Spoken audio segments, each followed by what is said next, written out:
shit.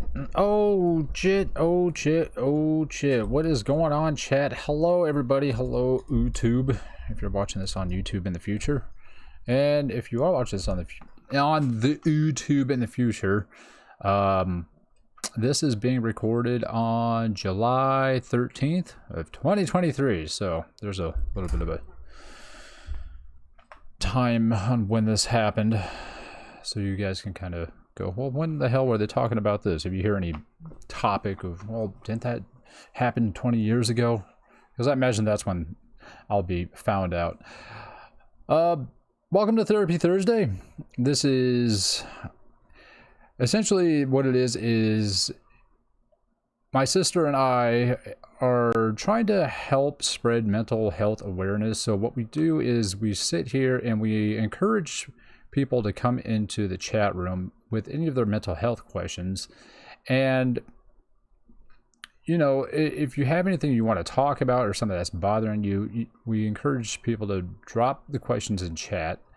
And then with her being a professional therapist and all, we can kind of discuss the topic to a certain extent and possibly help you figure out what you're feeling or what might be bothering you, what might be causing it, and all that stuff. So that being said, yeah, I mean, if you have any questions, drop it in chat and we'll go over it. But before we get started, I have to let you know that she is currently, I think, finishing up her own personal therapy session. And, you know, stream starts at 6:30. She's not here, so in the meantime, I guess I'll just sit here. I'm gonna just rant and rave about whatever, and I'll be playing a little bit of Fall Guys till she comes in. Yeah, so sorry if it seems a little bit off. If you are watching this on YouTube, I recommend that you check the link in the description below the video. Go to twitch.tv/kilted_pork. Give us a follow, and then come join in next time if you got any questions. It'd be good times. So let's switch it over to this screen. I actually made a whole new screen and everything for this. And so once she gets in here, we'll swap it over to this screen. Check it out. Yeah. Kind of came in here on the weekend and kind of like set it all up. I think it looks pretty good. So, sorry, my rambling is going to be a little bit off today. So, if you want to fast forward through it a little bit, if you're watching this on YouTube, you can, you know, wait till she comes in and then we'll get going. It's just kind of a bummer that she's being held up a little bit. So, if you do have any questions, you can drop them in now. And then when she does come in, you know, we'll get on it. But in the meantime, let's play some Fall Guys till she gets here. It's an easy game. And hopefully it, you know, it pretty colors and all that jazz. So I'll keep it on this screen. Damn, I don't even know which way my camera's pointed. So you get to watch it up here. I hope everybody's having a wonderful Thursday. It's almost the weekend, so if you're at work, you know, you're almost done. That's good. So all that stress will at least be relieved for a couple of days. But sitting here in America, that relief only lasts until usually what, Sunday afternoon, and then you're like, crap, I gotta go work tomorrow or school or whatever it is. So I feel like in this country we don't get full weekends because your Friday is spent at work, and then you leave work, and then you know you have to spend the rest of your Friday winding down from work, so you're still kind of thinking about it, and then Saturday comes, you get to relax, and everything's all honky-dory, handy-dandy notebook. But then Sunday you wake up probably still a little bit relaxed, and then the afternoon comes, you're like, I gotta start doing laundry, I gotta, you know, what am I going to wear tomorrow, what time do I have to get in, what projects do I need to be working on, do I have to get there early, what is my boss going to say when I come in about this, because I know they were worried about that, blah blah blah blah blah blah blah. So you know, I feel like you don't get an actual weekend in this country. You get a day off. That's about it. I get a week off. You get a week off. Okay, everybody, she's here finally. I get a week off next month because I'm going vacation. Ooh, is it a staycation or are you going somewhere? I'm going to Michigan. Oh, okay, you're gonna go see your friend. I'm seeing not just any friend, the friend. Gotcha. All right, well, everybody, Asteria is here, so if you want to go ahead and give your normal introduction, your rundown. I'm gonna run down. Okay. Oh, sorry. So first of all, I'm gonna ask for some forgiveness and some patience from the chat because I got my therapy session pushed to end not that long ago, literally minutes ago. So I'm a little sensitive myself right now. It's okay. But so just wanted to give that kind of disclaimer too. But sorry, I also need a drink of water because I've been crying because therapy. Take your water. Drink your water. Put that liquidy goodness down your mouth hole. And then say thank you. And then say thank you. Thank you, water. Thank you, water. So, my name is Asteria. I am an associate marriage and family therapist under the state of California, and I use Therapy Thursdays as a way to give back to the community by answering questions in mental health and so forth, because I know that resources are hard to access and getting support, and so I use this place to answer questions, give you support, try to help as best I can. I do not do diagnoses on here, and so if you want to know why your dad is narcissistic, this isn't a place for you. But if you have questions of what narcissistic personality disorder is, that's my job. And you could definitely ask that kind of question. But you're free to ask questions. Otherwise, we just sometimes we have themes that we go with, or sometimes we kind of just go on tangents, but all in the name of mental health. So I hope that you stick around and have fun with it. Yeah, essentially this usually starts off as my therapy session, but I'm not sure if that's gonna go well today, considering that you're still kind of winding down from yours. Yeah. Well, I'll hold some space for why, and then I'll probably pause from there and use time outside of here to process some more, because it's not going to just be like a one-time thing. So to answer already the question of how are you, that's exactly what I was about to say. Yeah, I mean, I know. Is that I'm pretty heartbroken. My field isn't easy, and it meant like client wise it's kind of tough, because to make a super long story short, mental health is really hard to manage and support, and when you're in the middle of trying to do that, sometimes the symptoms get so much that they take you away from the the skills and the adaptive approaches supporting yourself in it all. And unfortunately, we lost 3 clients to mental health, in the sense that they left the program against medical advice, and we got updates that they're just living in cars and hotels and just shooting up heroin and using and using meth and all the drugs, and it's just really hard. And I've lost clients to suicide and drugs, and it's just not easy. And I know it's a little bit more serious of a tone than what we kind of sometimes talk about in here. But if we're talking about mental health, that's what also we got to talk about, is that we can't undermine mental health, because like undermining like how mental health impacts your body is like ignoring cancer or untreated medical health.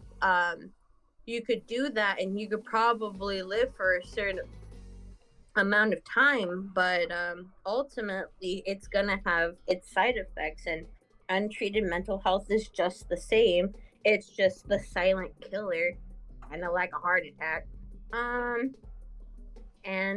Yeah, so there's a lot of impact to that. Yeah. And it's just, as somebody in my position, as my therapist and I were talking about, is that like to do this job is to have like the ultimate like ego death, because you have to put so much of yourself away like in order to show up for others, and then you become a human when the therapy stuff ends, and then when people are like, then so many people want things from you as well, and it just feels like it's really heavy to balance it all. So a lot of give, essentially. It's like the theme of my life. Such as it is. Yeah, I don't know if I can relate to that entirely. That's okay.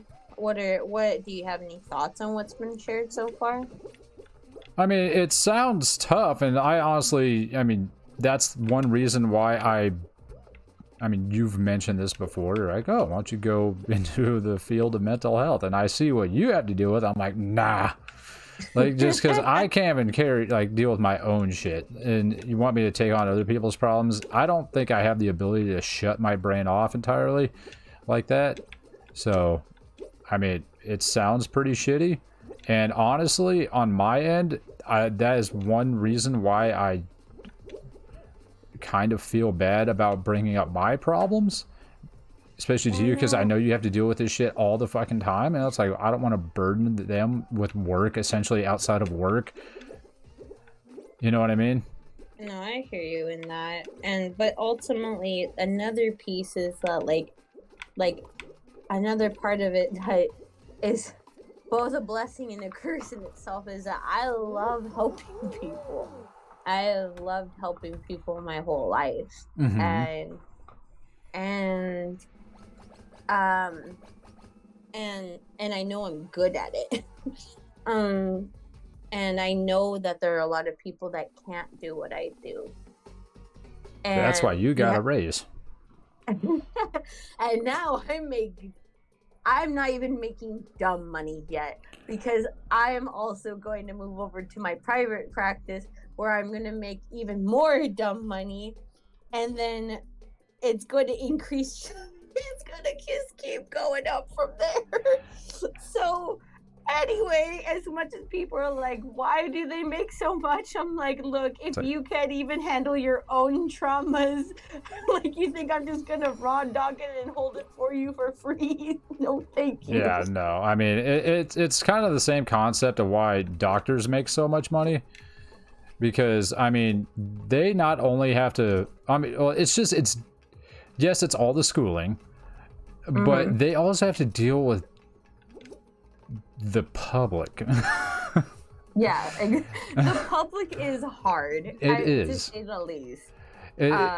Because yeah. You know, when I dated the doctor, and plus my neighbor's a nurse, it's just hearing all of the stories of just people don't want to listen. It's like, I'm the professional. Like, why don't you trust me? Yeah. You know, it's like my ankles are swollen and I can't walk, and you know, I feel like I can't breathe. It's like, well, yeah, you're 5'2" and you weigh 487 pounds and you have diabetes. No, that's not it. I'm like, okay.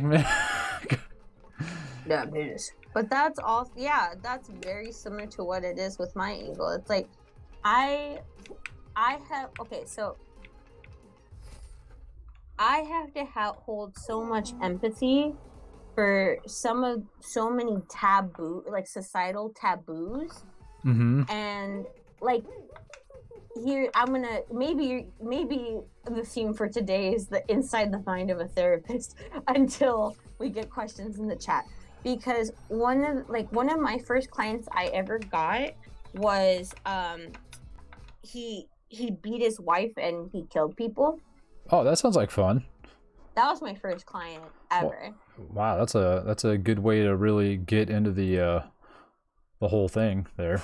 Oh, I know. There's some people in the field that get to go and like the most of their problems in the field starting off, like their clients, Mm-hmm. are, oh, I get a little sad sometimes. And they do a few things and get a little skills and they're good, right? Which, yeah, some people are like that, right? Yeah. But my but mine was somebody that beat his wife and murdered people. And so thank you. How do you, so when I tell people that, I've told people that, they're just like, how can you hold empathy and care and provide care for someone that has killed people and has, and beat his wife, And out of all the work I've done now, especially, like, I've only built from then, but I really appreciated that being my first step into the field, because when it made me have to really look past what society attaches to how I'm supposed to respond to this and make me see the human as a human, because this is a part of our society, whether we like it or not. People kill people. Mm-hmm. People hurt people, Mm-hmm. So when I looked past that, I had to understand why this dude did it. And when you hear the story about being exposed, or, him when he was a child being exposed to an equally, if not more tormenting form of anger, in his own father, and how, like, he, like, it watching his father almost kill, beat his mom to the brink of death, and all the, and sexual assault, and above all these pieces, you start to see how people adopt these things as a way to manage the emotions within them that no one properly told them how to manage. So when I started to think like that, I realized no one person is better than any other person. It comes down to, the access to resources, the access to support, and access to education, access to, change, and challenging the generational cycles, because all of this is just generational trauma that keeps getting passed down like the worst Christmas gift, from a time so far back that we can't even foresee. So hand-me-down feelings. Hand-me-down feelings, right? Hand-me-down trauma. And now, what is the power that each individual has, whether they know it or not? They can, if things align in certain ways for them, they have the power to change it, even in the smallest fucking way, right? Mm-hmm. And that's why anything that looks a bit better than anything before the individual, even in the most minuscule way, that is hope. identify that as hope, because for a long time, societal messages said that a lot of things were appropriate and things weren't appropriate. And as much as people hate to hear it, I have to say it. The only thing that is truly consistent in our world is the lack of consistency. Yes.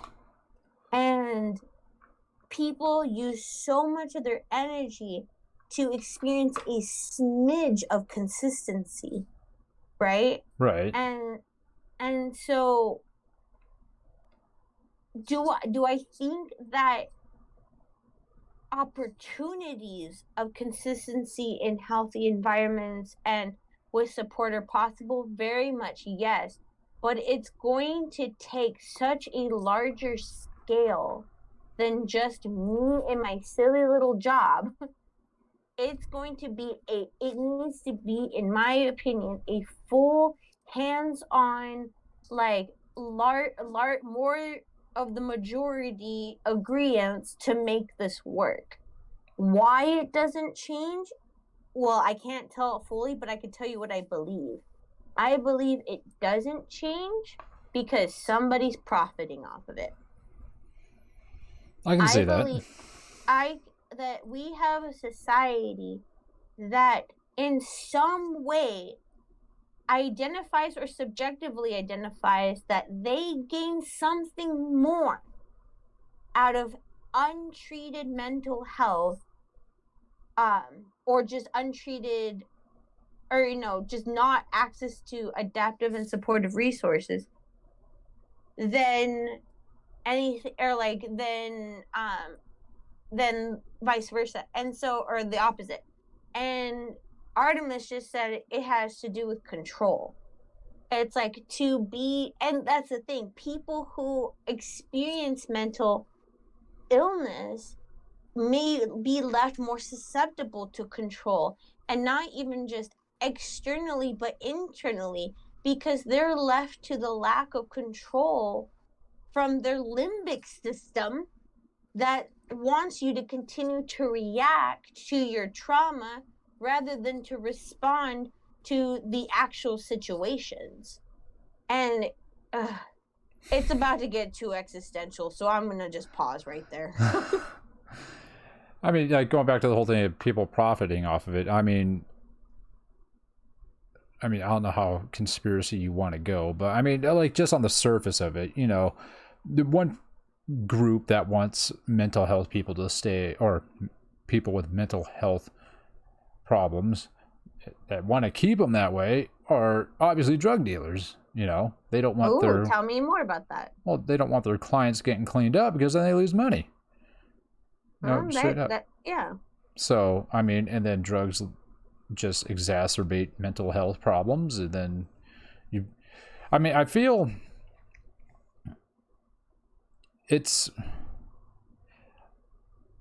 I know that you hate when this word is thrown about too much.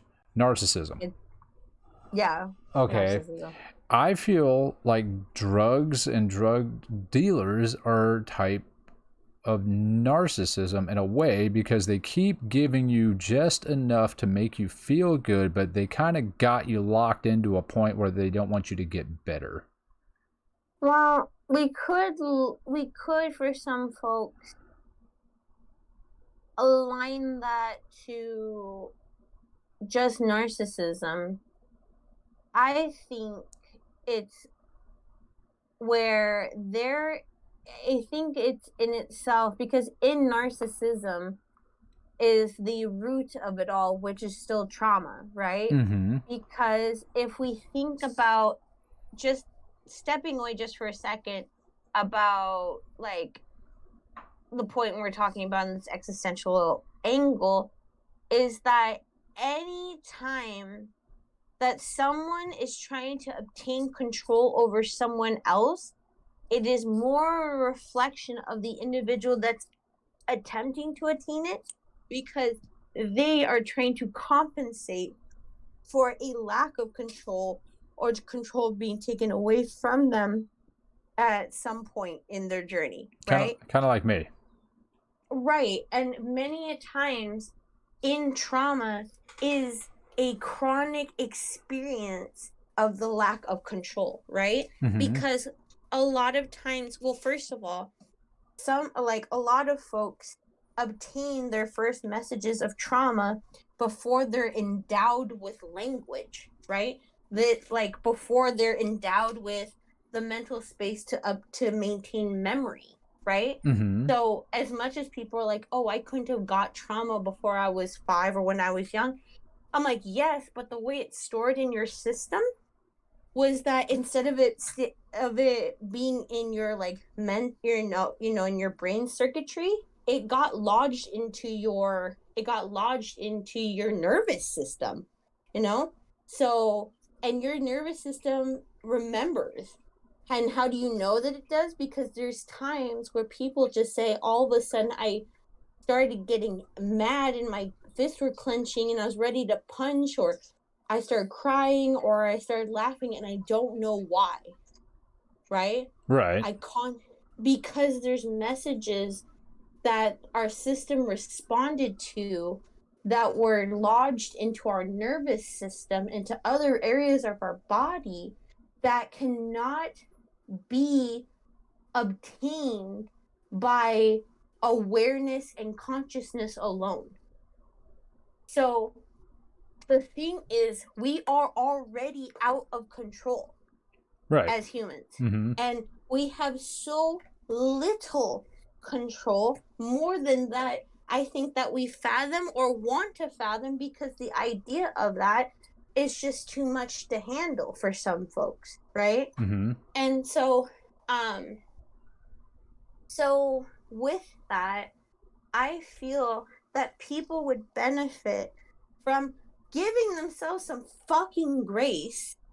And this is where I'm going to stop being so much of a therapist and say, fucking be nice to yourself, because if you could do better, you would.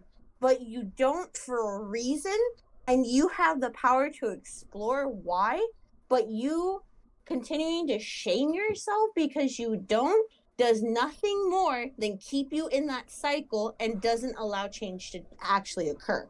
So do you want to change or do you want to complain? Right. That was my soapbox this week. The Gilded Arrow says, I think the way people try to one-up each other is an interesting idea. Like why people try to, quote, cheat the system to others' determine it, but to their own benefit. Detriment? Detriment. I think they spelt it wrong. Okay. I'm like oh, Jesus Christ, Anchorman, whatever. I just read it as it comes up. Go fuck yourself, San Diego.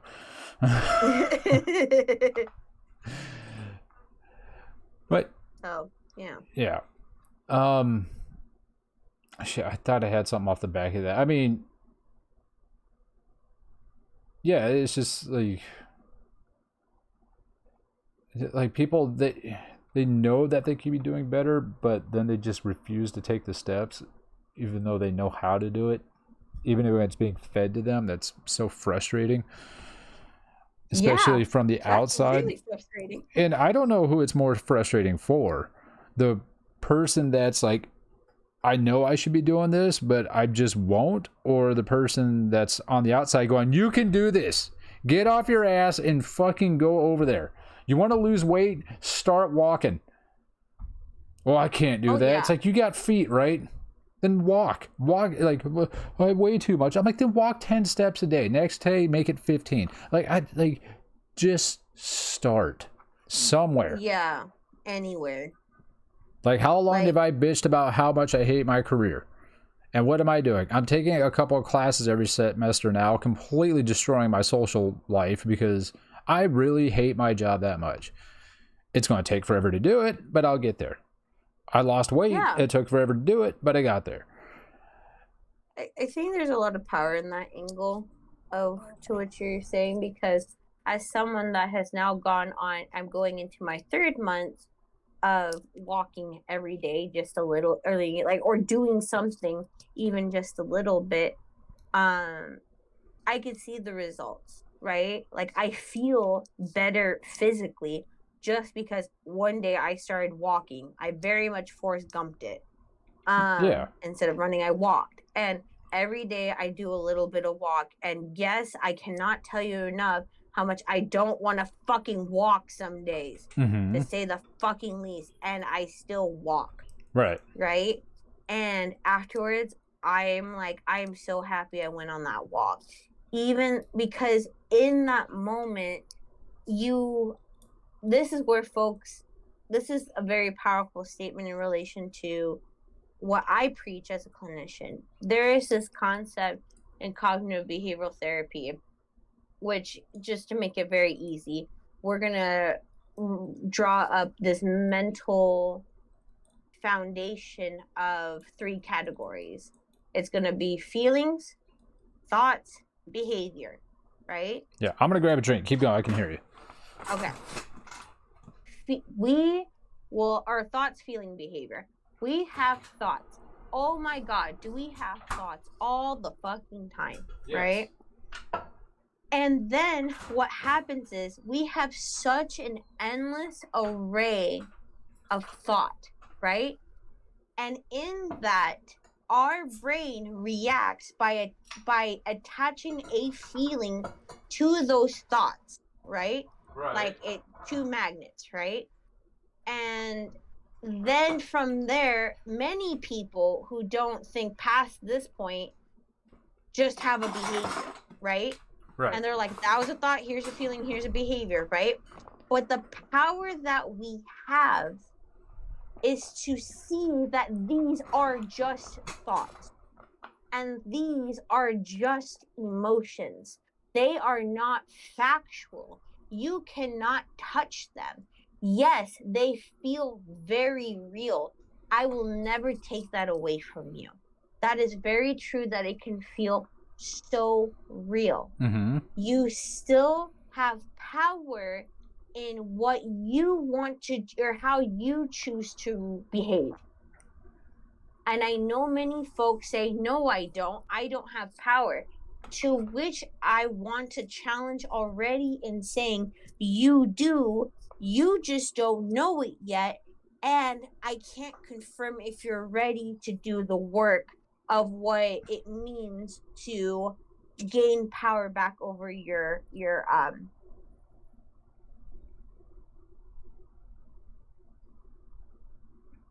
Did we lose her?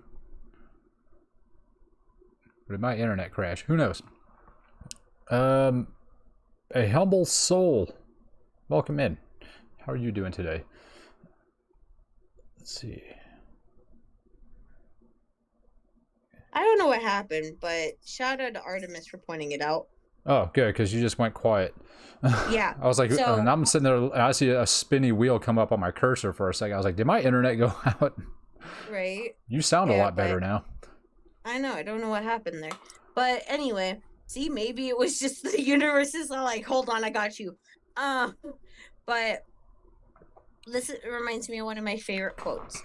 The quote is, human freedom involves our capacity to pause between the stimulus and response, and in that pause, to which the one response towards which we wish, or to choose the one response towards which we wish to throw our weight. Right. The capacity to create ourselves based upon this freedom is inseparable from consciousness or self-awareness. Right? That is not only one of my favorite quotes, it's like a life quote of mine. Yeah. Because humble soul, this is a safe space. Break from the chains of belief that we are limited to react to which our brain wants to react, and learn that we can train ourselves to respond to situations rather than react to it. Mm-hmm. That is human freedom. That is true. The closest thing to what true freedom feels like. And as someone that practices that every fucking day, I can tell you that I feel better in my skin as a human by practicing that, and even feeling the agony of what that truly means. But by practicing that every day, I feel more empowered than I have ever felt in my life. Gotcha. That's good. Yeah. And it's hard. And it's and I don't want to downplay it. It is not easy. Yes, it's very difficult indeed. Yeah. So yeah. And I'm sleepy. Yay! Well, we still got another hour and a half, so That's okay. you're gonna have to hold that off for a bit. That's okay. Let's see. I had a thought, but it kind of fell off. Is there anything else you wanted to add to that? Also, chat. If you have any mental health questions, feel free to drop it into chat, and then we can discuss it if you don't mind us discussing it. Just be aware that it will be up for the world to see. So if you have no problem with that, then go right ahead. Yeah. For you. Well, it's been an interesting week. Yeah. For sure. A lot of lack of sleep. And the whole dating thing, that's been interesting this week. Sunday, I went out on a date with a lady, or a meetup. I don't want to call it a date. And Okay. long story short, everything was going good. And again, it came to the end of the evening. Would you like to pay together or split the check? I say split. They shut down. End of discussion. It's over. So that seems to be a reoccurrence thing. And then also, I don't know what happened, but I got a lot of matches on the app this last week. And unfortunately, they're all in their 40s and or have kids.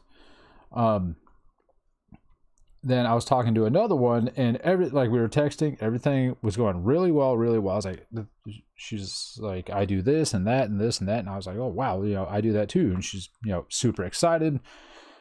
And so we have a phone call and we were talking about it. And then we were supposed to meet up tomorrow. And I told her, I said, hey, I just want to put this out front. One of my, boundaries I put out there is for the first meetup, since I don't know you. And it goes for everybody, is I split the check on the first date or the first meetup. And again, why is that? Why can't you just, pay for it? And it became essentially an argument. And I just told him, I was like, this is my boundary, either accept it or don't, and and here's the interesting part. And I'm not saying, I'm kind of talking to her, but not really.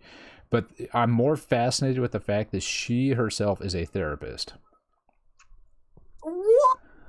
Yes. And now I'm more fascinated by the process of what's happening. She's a trauma child therapist. Wait, where's my mic? What? Yes. What in the fuck? Bring her in. Bring her in. Okay, if you are that interested in this person, let me just No, I can't. No. I can't. I just, look, this is what I'm saying, what could happen. This person is working the festival this weekend Why is this so spicy? From 4 to 6 p.m. at a certain booth. If you want to see this thing and do whatever, we can go over there. So if you want to dig, go ahead and dig.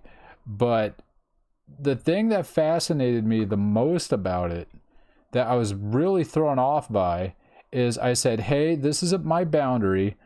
I'm not going to back down from this. This is something that I've used as to protect myself, just due to past experiences. And she just kept drilling it. And I said, eventually, I said, as a therapist, I would expect that you would understand the importance of boundaries and respecting them.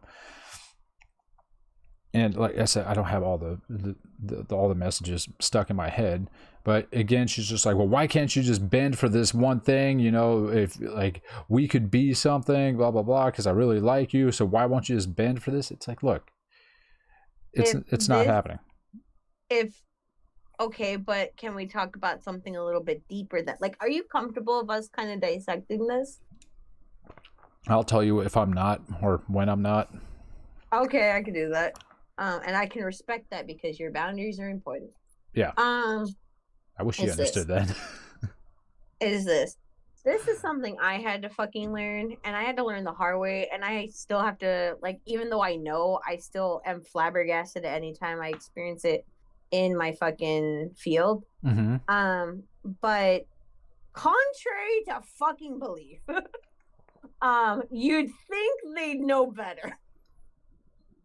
Yes, I would. You'd think they would know better, but some don't. And how do we and it's so bad that they don't. And how I know that they don't is that there is a section in the back of the magazine to which there's an association that people in my field can be a part of, that is all the bathroom walls of my field, where they write down like the stories of people not doing their job. Right. And in that, there are some people that just be in the field supporting other folks with their mental health while raw dogging their mental illness. And I'm just like, wow, you out there raw dogging that willingly. And so, sorry. So, although I wish I could say you'd think that she'd know, or this person would know better, I don't want to assume that this person knows better, but I'm not going to give them that leniency. So that's one piece. The second piece I want to say is that there's a really important factor about what boundaries are. Okay. Okay.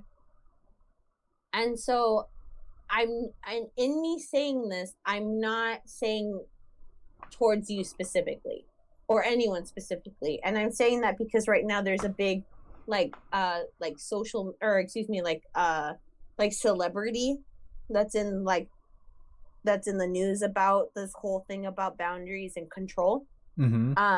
So none of that's applying to anything. This is not specific. This is very general. I'm going to pause for a second because I need a little sippy sip of my Snapple. Hold on. Snapple, by the way. I'm jealous. I want a Snapple. You want to hear the fact under the lid? Sure. It says a lemon contains more sugar than a strawberry. Really? I don't know. That's what Snapple said. Well, Snapple said it has to be true. It's true. So anyway, they put it on the bottom of a cap. It can't be false. It can't be. They put their whole fucking body into it. But here's this. There's important conversation we have to understand, or we have to talk about, between the lines of boundaries and control. Boundaries. Hey, Kraken Ocean, how's it going? To manage relationships, right? So some people misunderstand that in the rigidness or the intent of their boundaries are to help relationships. Sometimes some folks do this at the angle of control. So how can we tell the difference, right? So okay, Kraken, we'll get into just give us 1 moment to finish this thought. You are saying, hey, like, and I'm saying, I'm going to add some words to identify the underlining messages, not just the surface messages. So if that's not what you mean, or I misspoken, just call me out, okay? Okay.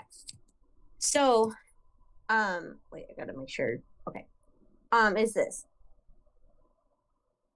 You said that and what I couldn't decipher if you actually said because based on your past experiences or not, but because of your past relation, or not even relationships, but just like interactions with folks, Mm-hmm. right? You would pay for the dinner, right? Mm-hmm. And on the first date, Mm-hmm. and then it didn't go anywhere, and so you this lifted an opportunity for you to hold resentment or uncomfortable emotion, and also a decrease in the amount of money in your wallet, right? Correct. And one of the values you have for yourself, which I'm going to call out a little bit, but I'm just going to have to for this, is financial security. That's a value of yours, right? Correct. Right? So, in your value of financial security, you and you're wanting to not one have to hold somebody or the resentment because of somebody else's actions, but two, also not want to risk, like, even if the conversation kept going afterwards, not risk resentment to be continue to be held because of this notion that you always pay, or those societal messages, right? Those Mm-hmm. fucking gender roles, which are stupid. Anyway, that's just my opinion. If you don't like it, I don't care. I'm not on the clock. Okay. Well, Um, can we pause it there? yeah. Okay, so we have someone in chat, Kraken Ocean. It sounds like they're having a pretty rough time right now. So welcome, Kraken. Hopefully we can help you out. And if you want to basically clarify what exactly is going on so we can kind of help you out here. So Kraken Ocean says, not sure if I want to continue in life anymore. Sorry to be negative, but seriously just feel done with life. So, you and I both know people that have had that thought, and I will admit I've had that thought a lot, but I have not made any attempts to end it in any way because I have.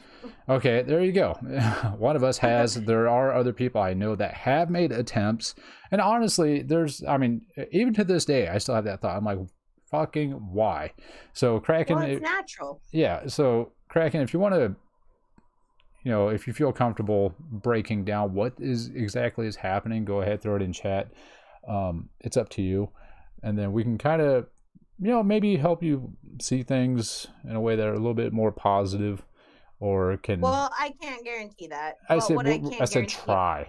try. Oh, yeah, we can Keyword try. try. Yeah, we could always try, but ultimately, like, I can do is offer a different approach at things, because um I'm just going to look at the angle of suicide as a whole, and I want to say that uh I want to say that we need to start talking about suicide in a very real way and not in a taboo way, Mm-hmm. because even when I talk about suicide with my friends that are not in the field, I see their faces scrunch up, their body displays a message of discomfort. They're like, oh God, talking about suicide. And I'm like, yet it is so normal and natural of a thought of humans have, that all humans can at some capacity have a thought related to suicide, because of that has nothing to do with pain or trauma or anything. It's just, what if I just kill myself? Right? Like, out of curiosity, like, what would happen if I just fucking killed myself? Right? Mm-hmm. It's just a natural piece of being a human, or about being human, right? Right.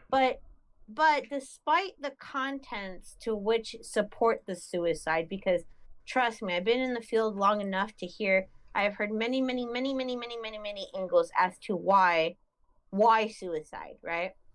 Mm-hmm. But I'm gonna already go at a different angle and say this: suicide is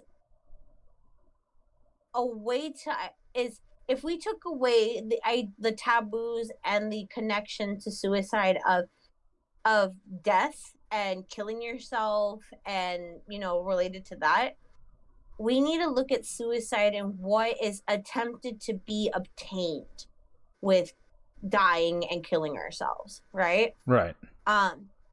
It is an attempt to regain control and for pain to stop, right? Right. People that are not in as much constant or chronic emotional pain will have a decreased likelihood, because again, it's all subjective, not just what you see outside, but what they reportedly are truthfully saying as truth, because that's all there you can hold on to, really. They have a decreased likelihood, but it doesn't mean it's zero. Right. Right? And so, regardless of what's contributing to this desire for suicide, because they just wanted to stop, is that they want the pain to stop and they want to feel more in control, right? Right. Because control has been taken away from them, right? Right. And the thing is that the emotions that are fused to the pain that the person experiences and to which it builds upon itself or increases in such a large capacity that it feels so overwhelming that it's hard to hold, the person it impacts their tolerance of anything that resembles that pain. So it just keeps collecting and collecting and collecting. And they think the only way out is the ultimate death, right? Exactly. The ultimate exit. And so that's basically what Kraken just kind of put in here. So let me go through their message. Okay. Thank you for stopping by, Kraken, by the way, and reaching out. So Kraken says, I've wanted to not live for a long time. Getting worse, just negativity. Verbal abuse since I was 4. I'm currently 24.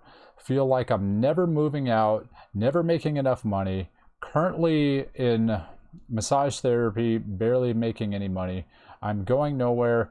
Every day feels like the same. Nothing changes. I don't enjoy life or anything. Don't see the point of keep going on. No purpose, no direction. Just probably going to end up homeless. I feel the other side is peaceful. No worries in the afterlife. Seriously, done. Yeah. Yeah, see, everything I just said. Yeah, so it seems, I mean, you can call me out because you're the professional, I'm not, but it seems like the big one for Kraken is based around financial stability and independence. Because go ahead. That's okay. Well, that's the thing, right? Because what the thing is that I'm gonna go all the way back to the abuse since 4, right? Verbal abuse, just to make it clear. Okay, verbal abuse, shame, whatever. It, not to downplay the approach, but and that verbal abuse, for some folks can subjectively be worse than physical abuse. I'm not even gonna touch sexual, that's a whole different topic. Is because of how that continues to recycle those messages within us, right? Mm-hmm. And here's the important piece is that I want to always emphasize this to everyone. Trauma is not what happened to you. Those were the things that happened to you, like verbal abuse, parental divorces, alcohol, whatever it is, all of that, and all of that is traumatic events, right? Those are traumatic events. Kind of like a car accident. Or a car accident, whatever the case may be, yeah. Right? But that's just traumatic events. The trauma is what continues to live inside of you as the messages your system decided to adopt and keep within you.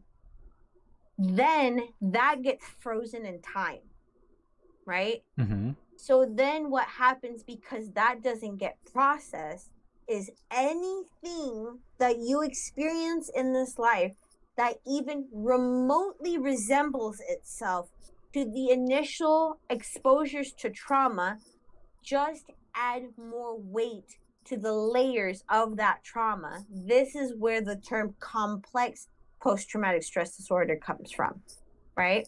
Okay. And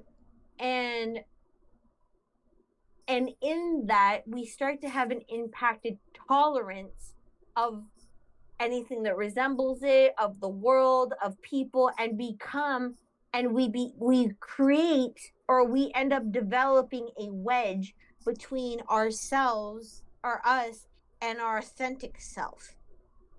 Because in those traumatic events, we learned that if I'm my authentic self, or if my needs were to get met, or whatever the case may be, I'm going to get significantly hurt. So I need to protect myself, right? And so our system gets caught in the space between choosing authenticity, so connection with ourself, meaning connection with our gut feeling, connection with our emotions, connection with all these things, and attachment, right? So how we attach and attune to other folks and connect with other folks and so forth, right? Right.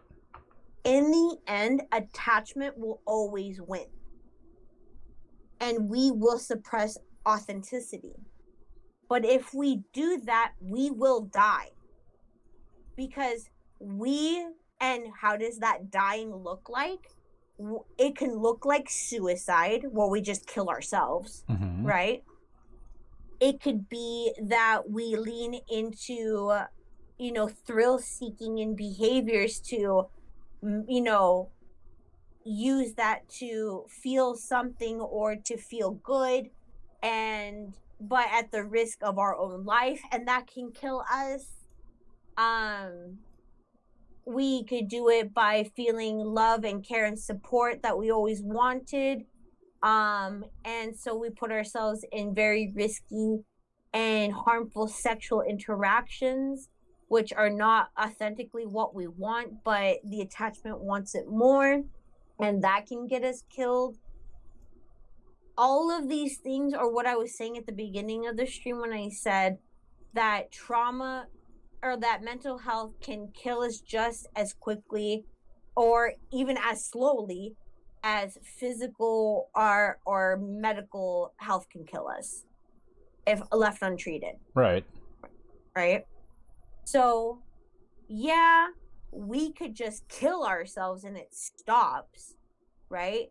Because in this incident that Kraken is sharing, right, we are hearing an experience that in their 24 years of life, this is probably the majority of what they know is this trauma, right? This pain. Yeah, right? I was saying that it's been going on since they were 4, so 20 years of this... Of pain. Of pain, right.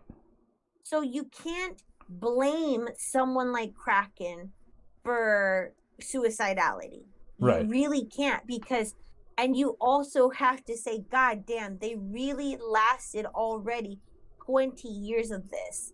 Probably more, because there's shit that happens before memories even developed, right? And remember how I told you how there's lessons that get embedded in our nervous system before memories even develop?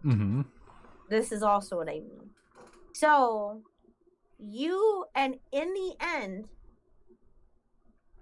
killing yourself or living in the agony of this is going to take energy. Healing is going to take energy. I do not have the power to say where you want to allocate that energy, or even if your system's ready to, because the system convinces itself that dealing with the pain of the trauma within feels worse than death, whether we think about it or not, or know about it or not, right? Right. Because what we want is relief. Right. But to have relief and to be alive is going to feel agonizing at first, and will get better with time if constantly practiced and supported. So it just takes work. It takes a lot of work. And uncomfortable work at that. Very uncomfortable work. But here's the kicker. You're already uncomfortable. Mm-hmm. You're already living with the residual impact of this pain. I like to call this the rock in your shoe effect. If you had a rock in your shoe, and every pair of shoes you had for some fucking reason, because rocks, that in every pair of shoe for 20 years, right? Eventually, you just get fucking used to the rock, right? Does that make it any less uncomfortable? No. You just got used to it and accustomed to it. Mm-hmm. But the life outside of that, where the rock is no longer in the shoe, there is relief.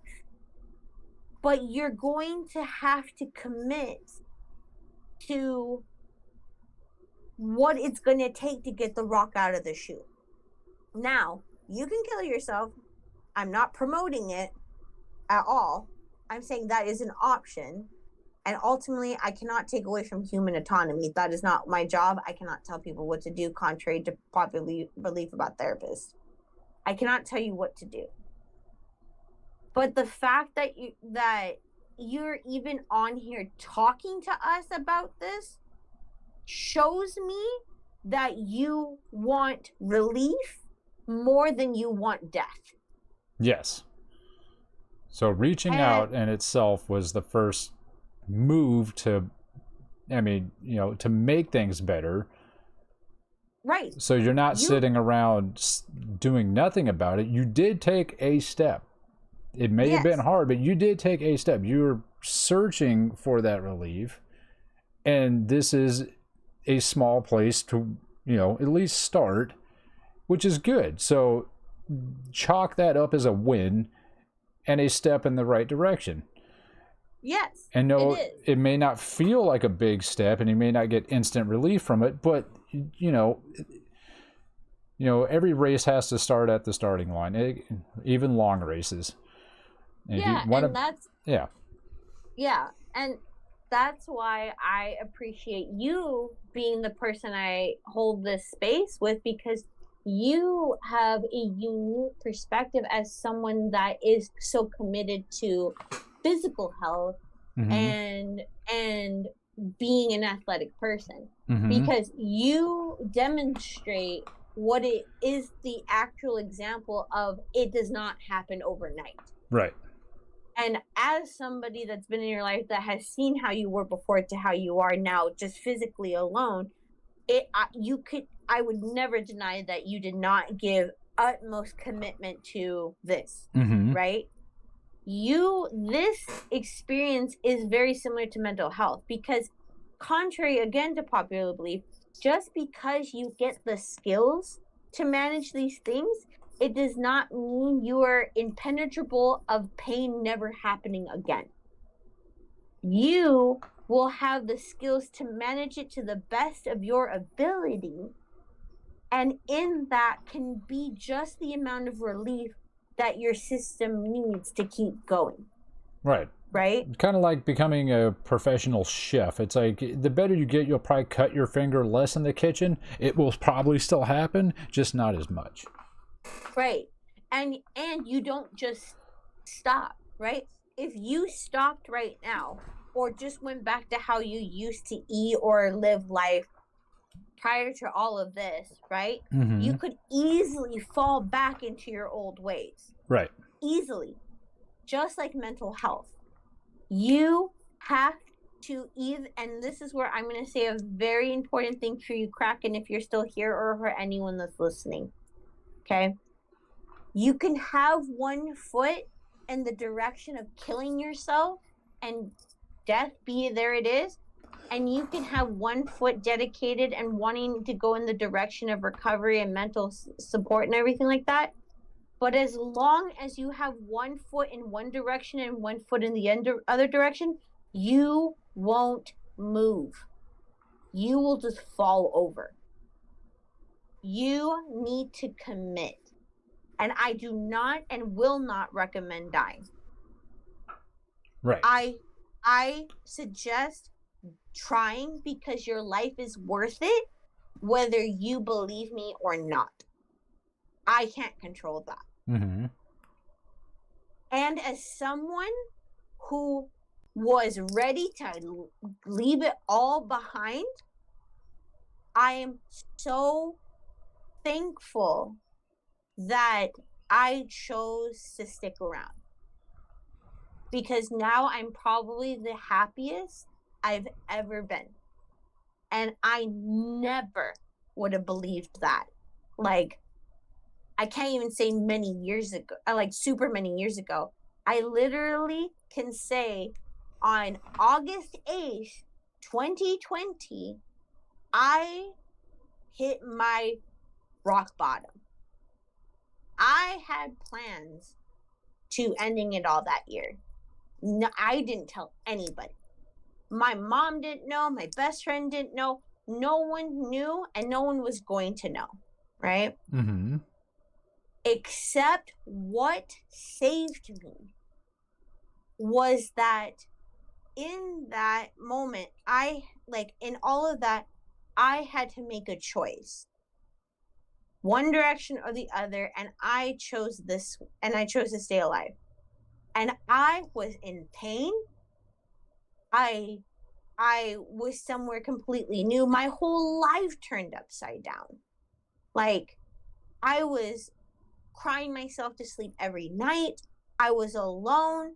I not even if I was alone, I felt so much more alone than I'd ever felt in my life, even with people around me. Mm-hmm. Right? And I did the work, and I was uncomfortable, and I was in so much pain, more than I could have mentally imagined. And I am now reaping the rewards of that. And I am happy. As much as I'm exhausted, that's because of the field I chose to go into. I'm happy. I genuinely experienced feelings that 7-year-old me couldn't even imagine that I'd feel, because I made that choice and that commitment. Mm-hmm. So I want to tell you, Kraken, if you're still here, that I really want you to stay alive, and I really want you to get resources and help that you rightfully deserve. And I'm so sorry that the world has presented itself in a way to which you believe, or like you had to take in the message that your life was worthless. But it isn't. And it has meaning because you are here, period. And that's my soapbox. Right. And in case Kraken doesn't know, where could they go to find resources? Well, I don't know where you're from, Kraken. But if you were in the United States, you can go ahead and look up. I know that some places have a 211 number you can call for resources.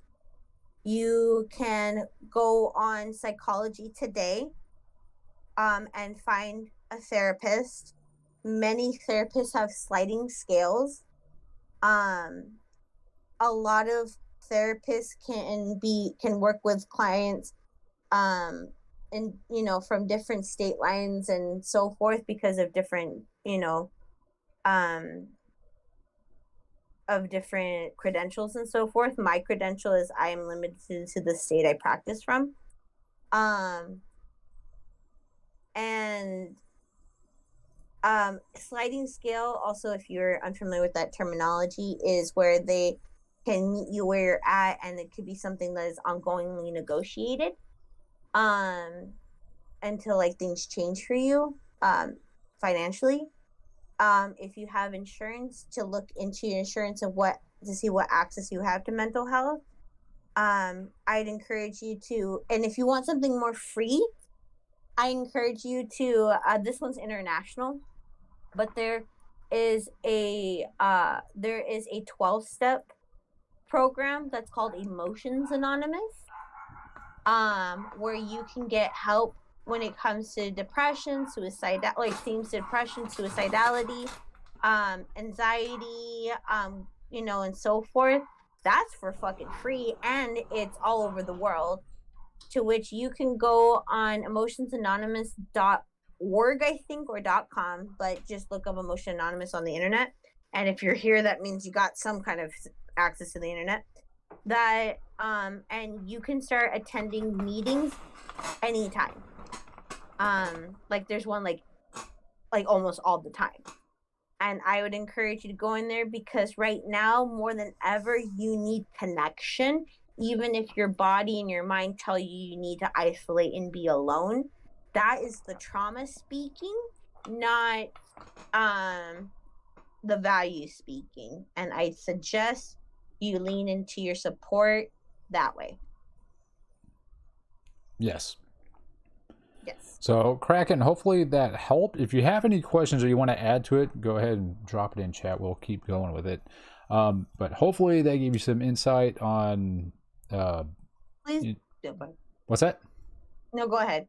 I'm saying hopefully it gave you some insight on where you could, think about things from a different point of view, and now, look into these resources and see if they could help you out, and understand, that there's always a way out of it, even though it may be difficult. Good chance it will be difficult, but it's definitely something worth looking into. Absolutely. Like we said, I mean, you're reaching out here, so that you're obviously looking for something right there. So just keep the search going. Don't give up here. And ultimately, I don't even know you. I love you, and I don't have to know you to love you. And that's a misconception. Many folks think you have to know me to love me. And it's people deserve love because they exist. Period. Right. So it is what it is. So if one person hasn't told you, I will. Right. And also, in case if Kraken, if you're not here and for some reason you're rewatching this as a VOD, feel free to stop back by any Thursday, 6:30 p.m. Pacific time. We do this unless something crazy is happening and we just can't make it. Write down any questions or thoughts you have, and then just come back by, throw them in, and we can go over it some more. Okay. And it's all for free. It is all for free. This is my way of giving back to the community. Please. And I have a computer. And he has a computer. And welcome to Jackass. And welcome to Jackass. I'm Johnny Knoxville. Welcome to therapy. Welcome to therapy. Yeah, that's more like it these days, though, because they be going to therapy and they're sober now. Yeah. Okay, but then I'm Steve-O. Yeah, I mean, look, if you think that you can't pull it back, look at Steve-O. For real, what an example, dude. He's an example.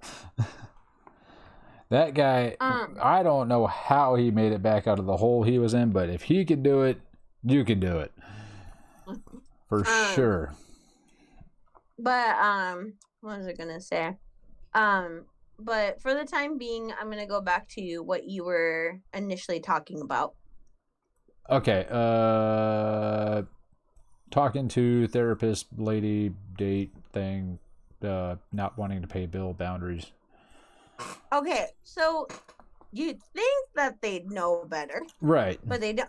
But they not, after what you hear about what goes on with me and what I've been exposed to, it's not. And that's something I've had to explore with my therapist too.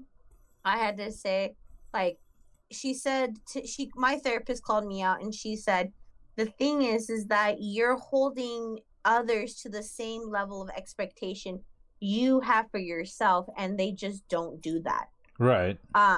and like an ultimate, and she called me and she's like, your expectations to yourself are pretty high, and some people truly may just see this as a paycheck, and that hurts my heart to hear. It really does. I'm not going to claim that's why this person that you went when you're trying to get on a date with, why they go about it like this, but what I'm hearing is that you are creating a very clear boundary about what you're comfortable with, so you minimize the chance of resentment and like an impacted foundation to a newly developing relationship. Yes. And this person indirectly, whether they like it or not, and if you're in here, hi, I doubt it. okay, is they don't like that they can't use you.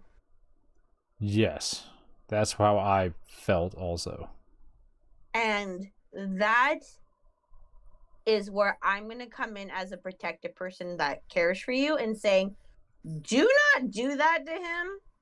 He has been working on his boundaries for quite some time, and it has been hard and uncomfortable for him.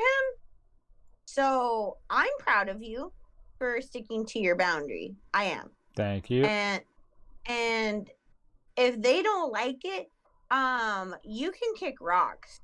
And you're already leaving a sour space in my mouth.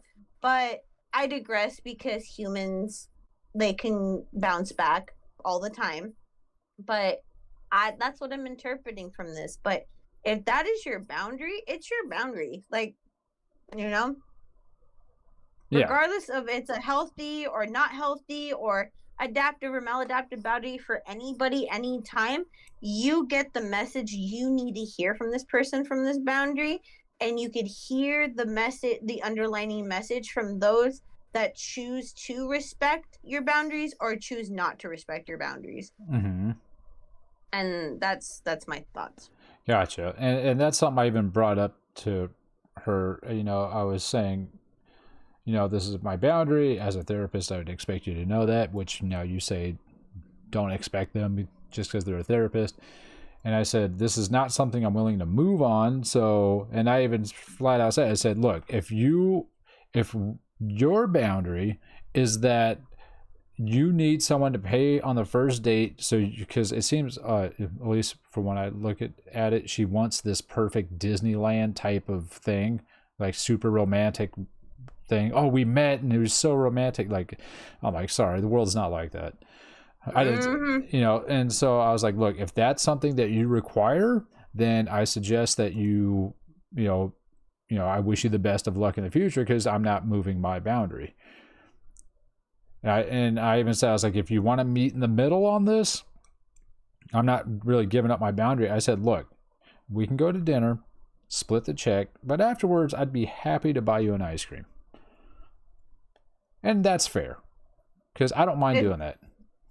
If that's your level of fairness into which you are entering this dynamic with, Mm-hmm. and you feel authentically comfortable with that, Yeah, then fucking okay. Like, as much as messages from the world may reinforce that, like, that can't be okay or whatever the case may be, that doesn't sound like a problem to me. You're just saying, hey, which you more than likely are already going to pay for your own food at one point in your life for yourself, reapply that to this setting a minimum of once, right? As you begin, because even in that, when I break that even down even more, like thinking of that as a person that has engaged in dating, I respect it because, but this is just my values, so everyone, you could take this with a grain of salt. I respect it because I feel that sometimes when somebody's paying for my meal, I'm expected to have a better time. I think this allows an opportunity for people to authentically show up to the situation and truly get to know each other, not just base it on like material or underlining obligation, all these things. It's just like, hey, we're both meeting this at a very equal point, To which, if this goes pretty darn well, we get ice cream later, which I'll pay for. Yeah, exactly. And if this goes good, then in the future, I have no problem paying for a meal and you pay for a meal, and we continue to go from here. That's specifically what I said to them. And I think from your value system, knowing your value system as well as I do, I don't see a problem. But that's also just my perspective. If anyone else in the chat happens to be here and has a different angle on the perspective, I'd love to hear it, because again, everybody hasn't like their value or their perspective isn't like valued. Mhm. So I'd love to hear it. But if not, then yeah, that's my 2 cents. What do you think about that? I mean, yeah, it's like, you know, I don't see why this is such a big deal and why it went on for so long, this conversation. Mm-hmm. I even pointed out to them, I said, look, you know, because they said that they wanted this, and I told them no, that I'm going to do this. And I said, look, if this is something you're not comfortable with, because she even threw out something, she was like, well, honestly, this is just in the back of my head. I can't confirm nor deny this. But I feel like she was trying to use her experience as a therapist to manipulate the situation. Mm-hmm. And the reason I'm saying that is because I saw her like via text going through different waves of, you know, she was like, oh, well, you know, it'd be really nice if you did this at first. And I said, not happening. And then she was like, I don't know why you're being like this. It's not that big of a deal. I'm like, still not happening. She was like, you know, you're really starting to sound like someone who just wants to hook up, because those are the only people that say split the check. So now she's like, I feel like she's trying to dig into every spot to see where there's going to be a weakness. And it's like, oh, but, and then she's like, but we could, you know, I feel like, you know, talking to you, you seem like you're one that's like, I really want to be with, and like we could be something, you know. She's like trying to hit all the emotional buttons. I'm just like, no, like this thing's not plugged in. You can push all the buttons, it's not going to do anything. Well, first of all, once again, yes, I know there's a less likelihood that she's in here. I just want to say one thing that you and I have in common is that the more you push us to do something, the even less likelihood that we're gonna do it. Yes. Like, I am a heel digger. Like, I will not move if you fucking say, come on, do this, come on, do this. I fucking told you no. I'm gonna get my stilettos. I'm gonna fucking really plant myself here. I'm gonna strike oil. I'm gonna plant myself so hard I'm gonna strike oil. So hard, from how hard I'm planting myself. I said no. If you chose not to respect that, that's a reflection of you, not a reflection of me. Yeah. So, and the thing about people, so this goes back to what we were talking about, like the basic emotions piece, I think like a stream or two ago, where one of the things that people do in the basic emotion, with one of the basic emotions is anger, right? Mm-hmm. Anger is, despite your connotation of it being a negative thing, positive thing, whatever, right? Anger is intended for movement in some way or another, right? Right. Because when somebody doesn't like something, or they feel threatened, or like they're trying to get, you know, their way, they may use tactics that can be resembled like anger, or, you know, something related, in order to keep pushing these boundaries in order for somebody to submit, right? Right. And it sounds, and I agree with you in the perspective that it was progressing between, it sounded like, come on, to, well, this is what I know, and you just respect that, and you said like no, and then it was trying to go after your character. Yes. To try to get you to submit. And with you still sticking, so remember how I said, well, let's look past just the words being said? Mm-hmm. you chose authenticity. And in choosing authenticity, that can leave us very uncomfortable, sometimes alone. Mm-hmm. Because remember how I said, if it is authenticity versus attachment will always win. Mm-hmm. Except if you still choose authenticity over attachment, that means you lessen the chance of having the authenticity, because so many folks are still reacting to their limbic system, to their, where they just react to their emotions rather than responding to their feelings. Right. And emotions and feelings are two separate things. So that being said, I don't know where it's going to go further with this individual. I really hope they take a very real look at themselves in this situation, and I want to applaud you for sticking to your guns. Thanks. Mm-hmm. There is more I can add to what happened. At one point earlier in the day, she said, well, I want this. And I said, well, I'm not going to bend and break for that. So, and basically it came to an end where I said, I wish you the best of luck out there. Be safe. She said, you too. And then that was it. And then a couple hours later, guess who comes back? She's like, I was thinking about it, this and that, blah, blah, blah, blah. And, she kept going. She's like, and then she kind of went back into it. She's like, I don't know, why you think that or what she was trying to say. She was like, I feel like you're doing this because you think less of me, or you expect me to not be a good person. And I said, I just don't know you. I can't make a judgment call because we've never met. I don't know. She's like, well, I'm an honest person. I don't know why you don't think I'm an honest person. I was like, anybody can lie. And you saying you're an honest person, liars can do that too. They can say that shit all day, every day. And like I said, I don't know you, so I can't take your word no matter what you say. So there's that. And then she kept kind of going in circles about it. And I'm being really calm, explaining to her this and that and why that's not working.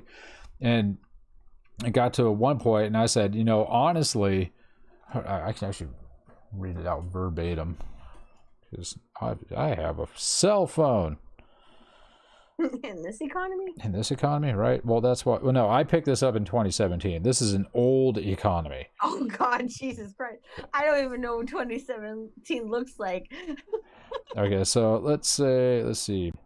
Yeah, the last few lines were, I'd be willing to meet you halfway and do the ice cream for dessert. She says, I have, she was responding to something, but she says, I have high ethics and morals about that BS. I'm honest to a fault. I'm not about you buying me something. And I said, again, I don't know that you are honest. And I said, to be honest, this endless cycle over this issue is mentally exhausting for me and is starting to negatively affect my day. And then she said, okay, sorry. And I haven't heard from her since. Yeah. Because you were being honest to how you felt because of this. See, okay, so let me tell you what I also hear. Mm-hmm. This person is mentalizing, which, have we gone over what mentalization is? Basically taking the situation and getting it to fit their mold. I don't know. I'm just taking a guess. I mean, in a very broad way that can be interpreted. But anyway, this is it. Mentalization is the act of interpreting someone else's mental space and your own mental space based on your lens of the world. Right. And sometimes with people, they may attach messages to, or underlining messages to what they're receiving because it resembles another time they received this message and got a different response, so they equate that to any time this comes up. Right. Or rather than seeing the situation at hand. And that's So- that's what I was thinking also. I kept saying to myself, I was saying she's reacting to this because of some other shit that's happened. Yes, that's why I like that you used the word react. Yes. She reacted to this because she equated that you were saying this because of your messages rather than the direct message of, I don't know you, to minimize the chance of me developing resentment or getting hurt. I'd appreciate you just paying for your meal, which, Jesus Christ, lady, it's like $20. If that. Anyway. If fucking that. Depends on If where you we were- go. Exactly. And like, if fucking that. And equating it to that this is what you're saying about her character. Which that is not what you're fucking saying. But she's not hearing you.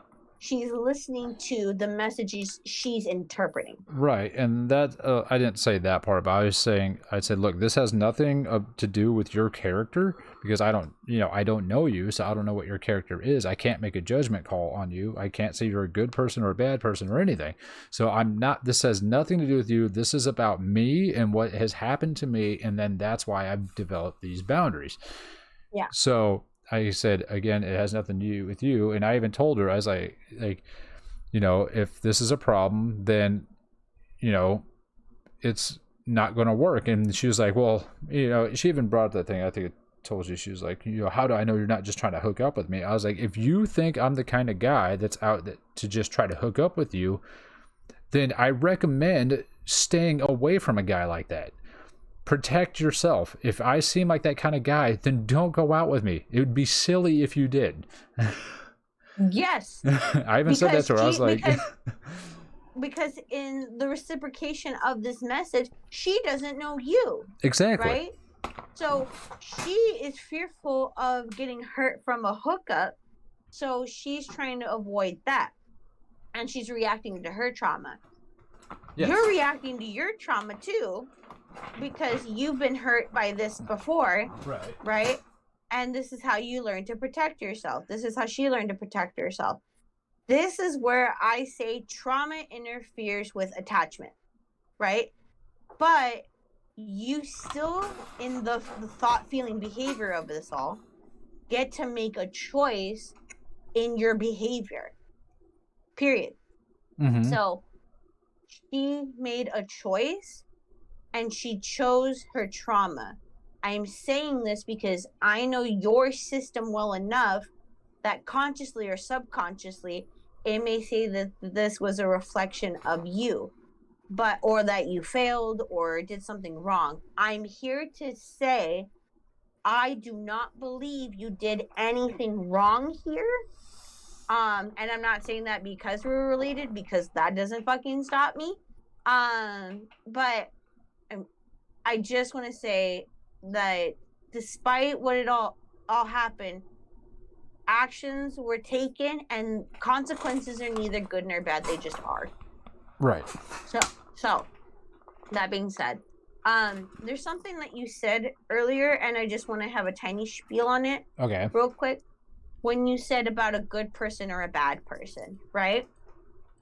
This is more of a belief, but I'm going to add a little bit of psychology to it, okay? Okay.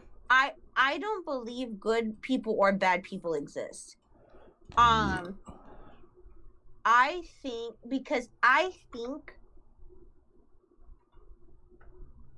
think that all folk are capable of engaging in what is subjectively good actions or bad actions to which are equated to their character by outside sources. Mm-hmm. And I feel like when we identify someone as good or as bad, that limits their opportunity to be a human. And humans sometimes make mistakes. Right. Right? And in those mistakes, many folks try to say it's because they were a good or a bad person. Following that, I say they're a human, and everyone has the right to subjectively identify if that was good or bad.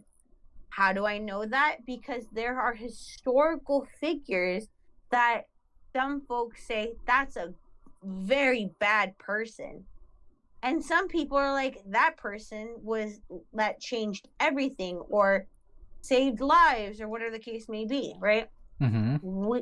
That is subjective to the individuals, and so much is subjectively based on perspective of the world, but the individual has the power to say, do I adopt that for myself?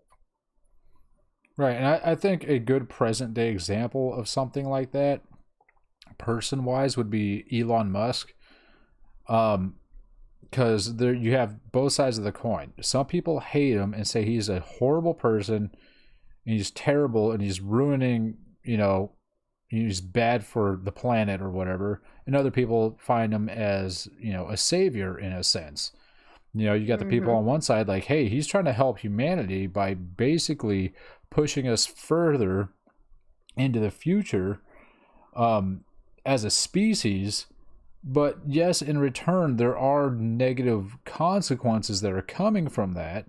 Like, for instance, the Starship launch that happened, like, what, a month ago now or 2 months ago?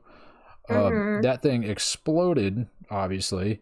It was, it was a success for humanity in a way because it is one step closer to getting us to being a interplanetary species. So, because that whole side of the coin where people are fighting for that is he wants to put people on the moon and on Mars, and their argument is, this gives us a better chance to survive as a species. But then you have the other side of the coin where people are like, well, all this like fallout from that specific incident, there's like rubble and dust and like rocket parts and stuff that like fell into the local environment, which is hazardous to Mother Nature. And yes, they have a point. So it all depends on how you look at it. You can see this guy as a good person or a bad person when he's just really a person. But like you said, it's all based on your perspective of what you think good or bad is. Because some people are like, you need to stop wasting your money trying to go to another planet and save this planet. And then the other guys are saying, it doesn't matter how much you save this planet. A big fucking rock can just end everything no matter how much work you put into it. So... like, they both have their points and they're both right in their own aspects. So it's, that thing. Yeah, exactly. And Gilded Arrow says truth itself is subjective. Right. Truth itself is subjective, and I believe the idea that there's three sides to the truth. Oh, I thought you were about to say the coin. I'm like, no, there's not. No. There's two. three sides to the truth. There's your truth, my truth, and the truth. Right? And in that, many times people use so much of their energy to say, this is the truth, right?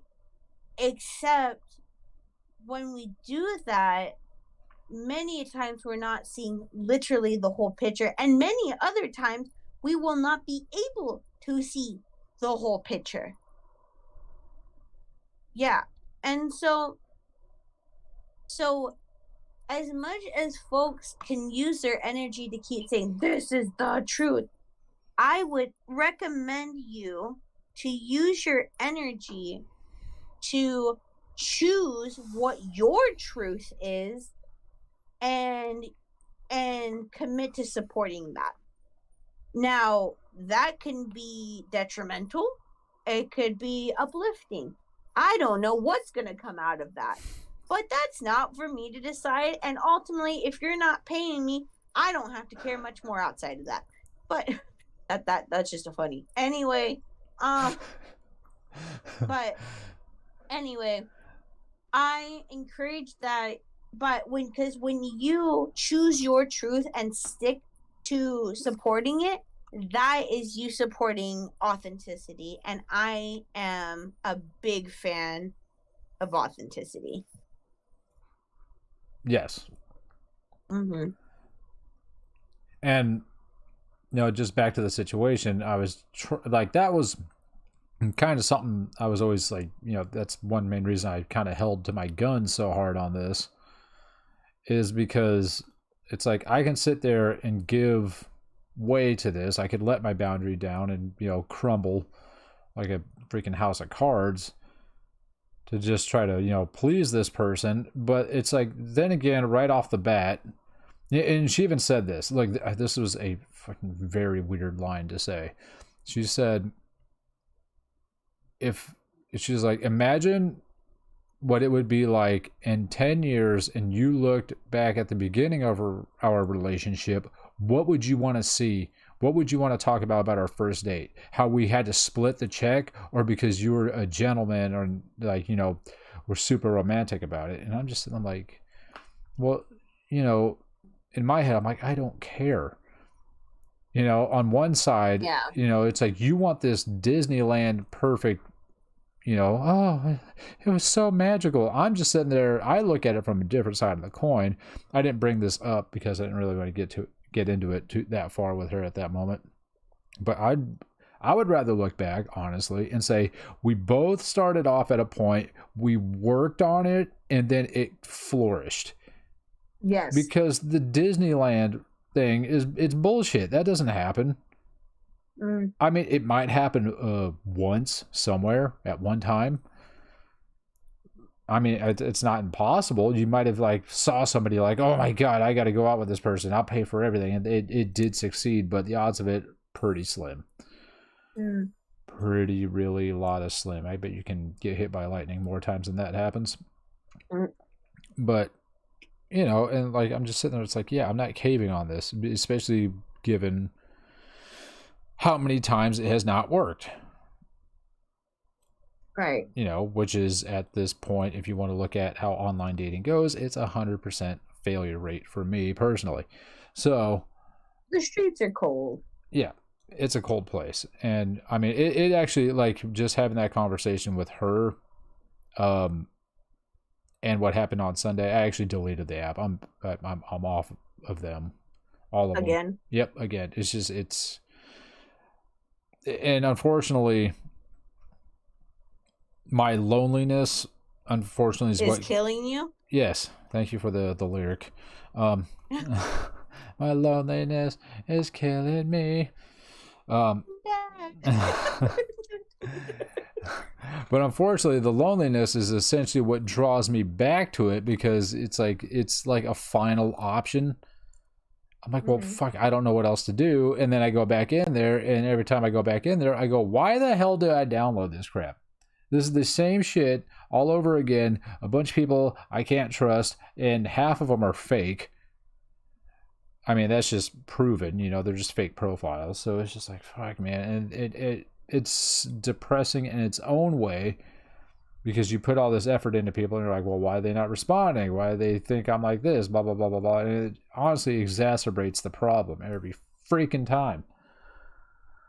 I know. It's almost as if that is how those apps, or that's what those apps thrive on to earn money. Yeah. And it's so unnatural. It's so unnatural. It's such a bad concept. For some folks, yeah. Okay. And it could risk a lot of damage. Yeah, it's true. Yeah.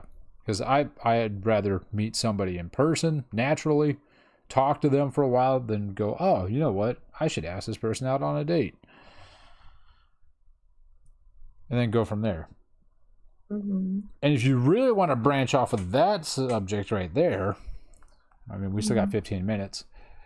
Guess who's been super talkative to me? If you say who I think you're going to say, I don't want to hear it, respectfully. No, this is the one at the gym.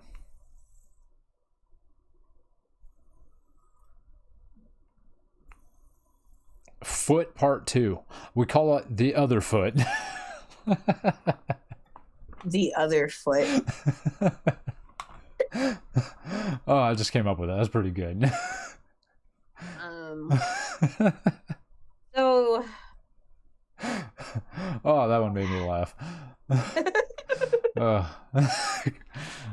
That gave me old belly chuckle. Yeah. The other foot. Okay. So, how do you feel about it? Uncomfortable. Tell me more. Well, based off of how much we ridiculed foot number 1, you know, this is just an exacerbated version. And you know better. That's the thing. Like, meaning, not that you know better to shame you. I'm saying you know better as in you have more awareness of. Yeah, and like I said, I'm not doing what the other one did. So I'm not pursuing. The other one. Yeah, and so, you know, the first foot, the shoe chased the foot.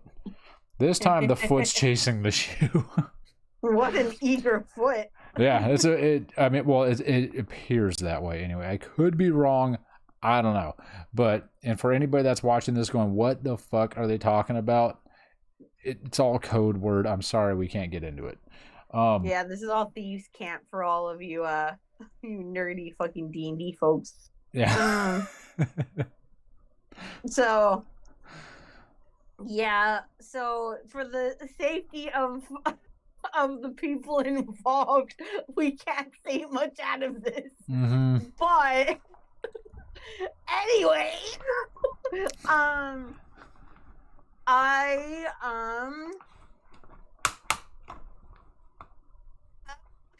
you want to do? What do you want to do? I can only be honest, and like I said, I'm not the shoe is not going to be chasing the foot. Okay, but if somehow the foot ends up in the shoe involuntarily, like, involuntarily, completely, well, you know what I mean. No accountability. No accountability at all. It's going to get to your choice. Your truth is subjective. It's going to get to a point where the shoe is going to become non-sentient anymore, and so it's no longer liable of what happens. Do I think it'll make it to that point? No. And so, but I'm just saying, like, I prefer it not to happen, but I'm also not going to stop it from happening.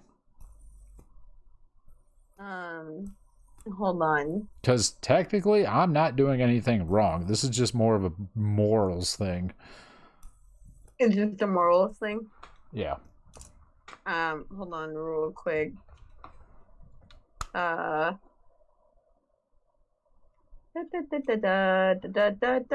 the way, chat, if you ever get one of these are awesome. Pause. I need you to look at that. That ding. I need you to look at that. Ding. Okay. Me too. Sorry, chat. We're getting towards the end of this. And yeah, I can tell we're both kind of exhausted today mentally. Okay, well, I think the code word's enough. We're still saving it. Yeah, no, it's fine. This is why code words are good. This is why code words are good, and this is why I just wanted to emphasize that just in the case of human-esque of any slip up. So. Gotcha. And so, sorry, chat. Like, we can't change from these code words just for the safety of the chat. Meaning the stream. Yeah. So what's? Oh, go ahead. No, I just wanted to say, ultimately, whatever is gonna happen, if there's a fear of judgment, it won't come from me. And I just would, as I initiated with the other situation, to be careful. That's all I'm gonna say. Of course. But do I think it's where it's a long-term connection of foot and shoe? No, but it could still be until the shoe get some holes in it. I won't judge you. Yeah, like I said, the shoe's not going to chase the foot, but if the foot ends up in the shoe, so be it. And there might be a banana. Who knows? Yeah, I'm there just might be a using one banana, and the turkey's going to come in. And the next thing you know, the Zamboni's on the ice. Alright, I think I already had a stroke.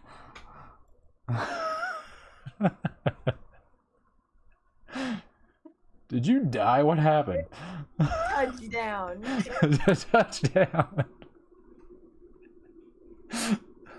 Alright, honestly, chat, that last, like, fucking half of that made no goddamn sense.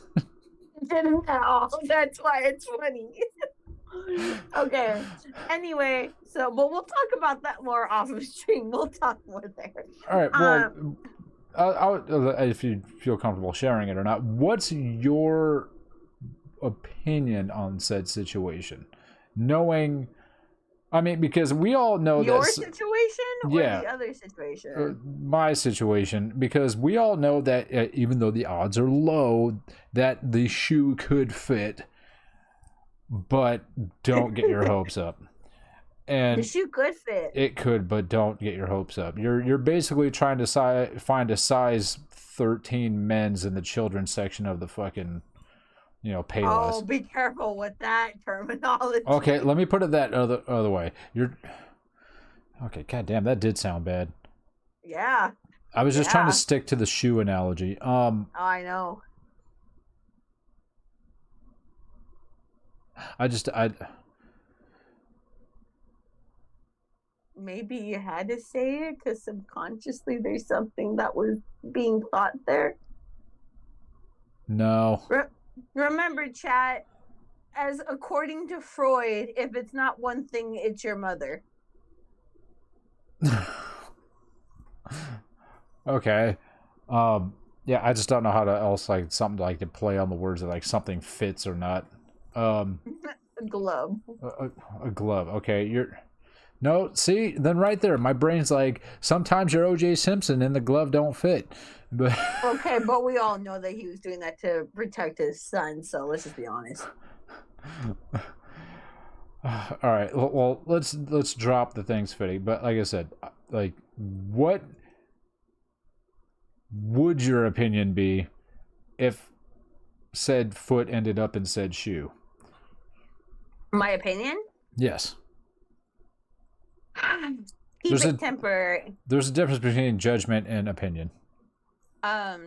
Keep it. Opinion would be keep it temporary. So don't lace up the shoe.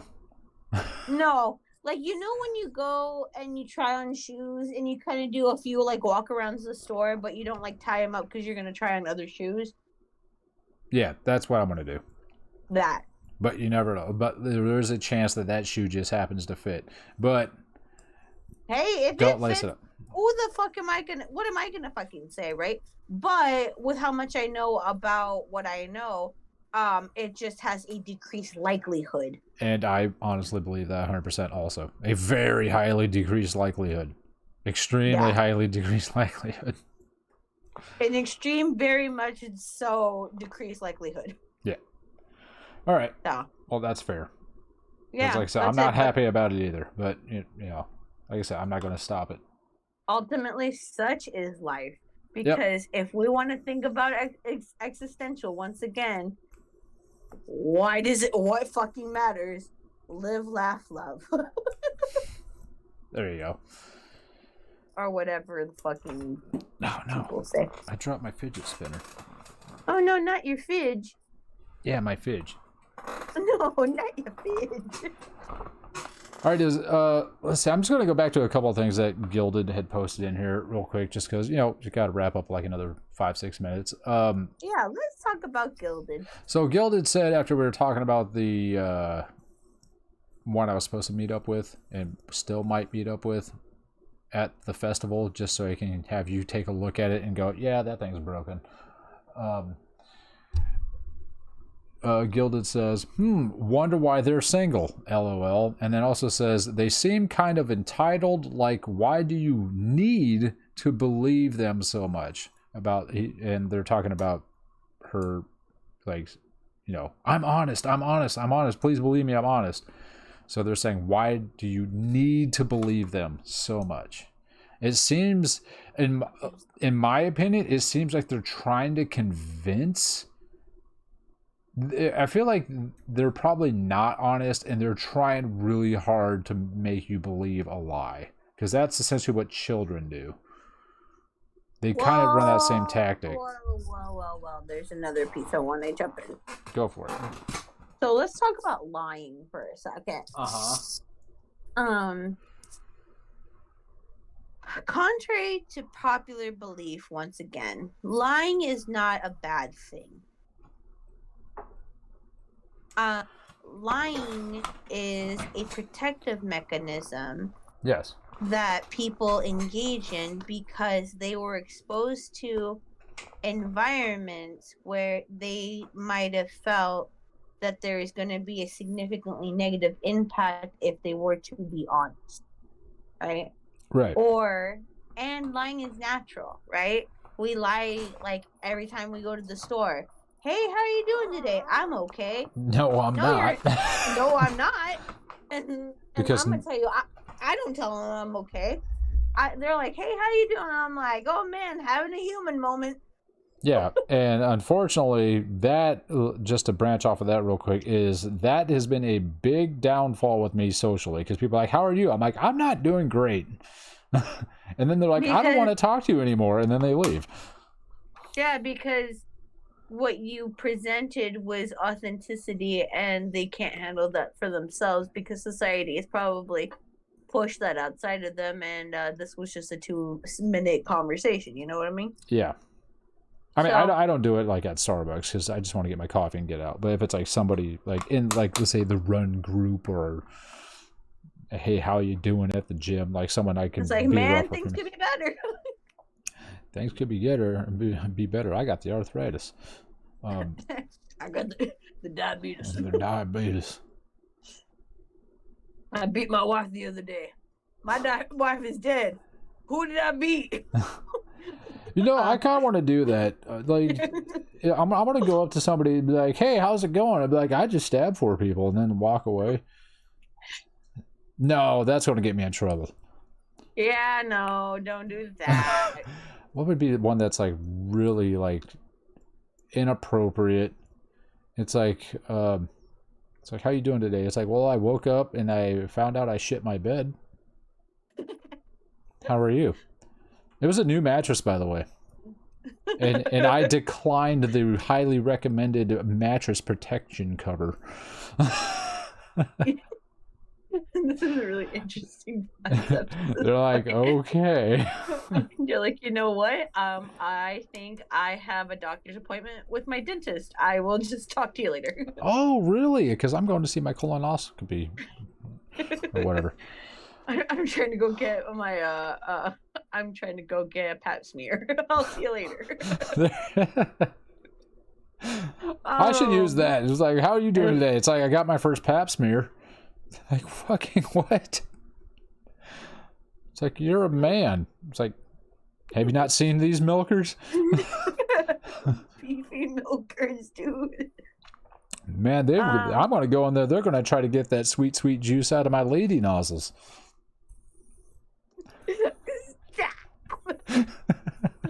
Lady nozzles.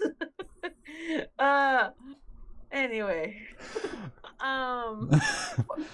Okay, that's how you know we're coming down to the end, because now everything's just getting silly. Yeah, it's just getting silly. We're running out of time. Like, we only got like a minute or 2 left, so that's why it's just getting absurd. Is there anything left from the chat? Anything else from chat? Any last questions? The final call for drinks. If you got anything, throw it in chat real quick. Please keep it short. Something. And then if you do have anything that takes deeper conversation that you'd like us to really dig into, write it down and then give us a follow. Come back next week, same time, 6:30 p.m. Pacific time. and we will do this again, and we'll be happy to discuss your topic. Okay, let's see. Let's hope for the best for the chat, because yeah. Gilded Arrow says, "What's it smell like?" What smell like? Yeah, which part? What smelly? I'm gonna say it smells like really old broccoli that's been left out, but you dipped it in one of those Febreze or one of those Airwick like timed release thing. No, I'm not doing Up Dog, Gilded. You're not pulling that crap on me. Bruh, that sounds like some Gandhi shit. Yeah. Here, I'll close out with a dad joke. Star Wars dad joke for people. Oh, Okay. sad face. It's like, did you hear what happened when the Jedi had 5 Sith Lords impaled on his lightsaber? What? He had a Sith kebab. Ba-da-ba-ba-da-ba. Okay. I just started laughing like the worst way that you possibly could laugh at all. Okay. Yeah, we're pretty much done. That's pretty much it. But I just want to say, did you? I was gonna say, did you see the new layout for the stream? No, I did not. If Artemis is nearby, you might be able to see it. I'm on it. I'm on it like white on rice. Oh, I like it. Duh. Oh, nice. Beautiful. So, I should have watched you delayed burp. That was if you that can, was cute. if you can see over here, God damn it, there's chat pops up now. So yeah, chat pops up over there, and then it says if you have any mental health questions or topics, feel free to drop them in chat. yes, And we discuss in the order it was received. I like this approach. Really, it says up dog. yes, he put Up Dog in there, and yeah, I think putting the text below the camera, like first off, you get to see someone actually having a discussion versus the actual game being played. And watch, I'll throw something else up there. Yeah, we didn't play the game. I played a little bit at the beginning, but look, this is where the game was while I was playing. In case we do end up playing, very small. So it's not like the majority of what the stream is now. Yes, because I feel like Yay. some people might have been pushed away because they're like, oh, they're just playing Fall Guys. But, you know, sometimes you just need to kind of zone out while you're having a conversation. Yeah. Yeah, I get that's what that's there for. And so, yeah, so that way when people come into the stream, they can just read that and go, oh, okay, and we don't have to explain it every 5 minutes.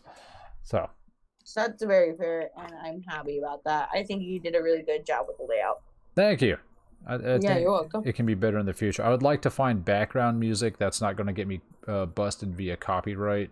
There's a lot of music that's free on like YouTube that's like free access. We could look at it later. Yeah, I probably will. What was it, on Tuesday? You know that music I played during the Two Wheel Tuesday stream?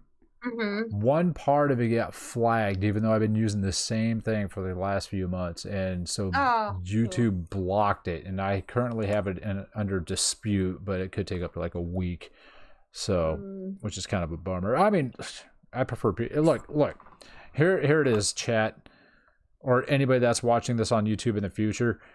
You're missing out on stuff by not being on Twitch. There's crap that happens here that can be hindered there because YouTube is a sweaty bag of dicks. I don't know what to tell you. Sweaty bag of dicks. And I just got a notification on my phone. And speaking of Elon Musk, if anybody is interested in space stuff, Starlink or SpaceX is going to be launching a Starlink mission probably in the next 20 minutes, so you can watch that live on YouTube now or when they go live. So maybe give it like 15 minutes if you're interested. All right, well, I'm gonna end the stream. Esther, if you want to jump into Discord, if you're interested, we can still yap about whatever. Okay. All right, so I'll jump in there in a minute. So thank you, chat. Thank you, YouTube, for hanging out. This is Therapy Thursday. Again, every Thursday, 6:30. Burp. Burp. 6:30 p.m. Pacific time. We come in here and yap about mental health stuff. So Yeah. give us a follow, and we'll see you guys around. Asteria, say goodbye. Don't fucking tell me what to do. I'll do whatever. Bye. Okay, she's gone. All right, again, thanks, chat, for hanging out. Very much appreciate it. You guys have a wonderful evening. Take care of yourselves. If you have any mental health questions or feelings, please write them down. Bring them back next week. We'll see you later. Goodbye.